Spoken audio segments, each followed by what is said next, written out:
বিশ্ব ক্রিকেটের সব রকম আপডেট পাওয়ার জন্য আমাদের চ্যানেলটিকে আজই সাবস্ক্রাইব করে রাখুন। মঙ্গলবার চেন্নাইয়ের এম.এ. চিদম্বরম স্টেডিয়ামে যেন ছিল গত আইপিএলের ফাইনালের রিপ্লের ম্যাচ, আর সেই ম্যাচেই ফেঁসে গেলেন শুভমন গিল।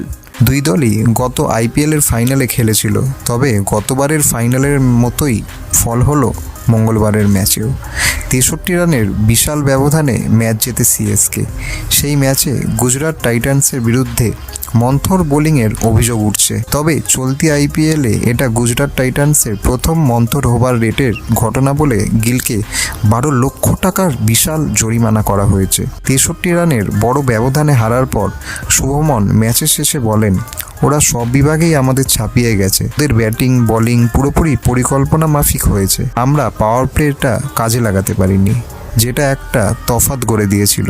সিএসকে স্কোরবোর্ডে 206 রান তুলেছিল। ম্যাচের শেষে গুজরাটের অধিনায়ক বলেন, আমরা 190 থেকে 200 রান তাড়া করতে হবে বলে আশা করছিলাম, কিন্তু আমরা কিভাবে আরও কয়েকটা বাউন্ডারি আটকাতে পারতাম সেই দিকটা আমাদের দেখার দরকার ছিল। টুর্নামেন্ট তো সবে শুরু হয়েছে, সামনের দিনগুলির কথা আমাদের ভাবতে হবে। ভিডিওটি ভালো লেগে থাকলে বাংলার ক্রিকেট চ্যানেলটিকে অবশ্যই সাবস্ক্রাইব করে দিন।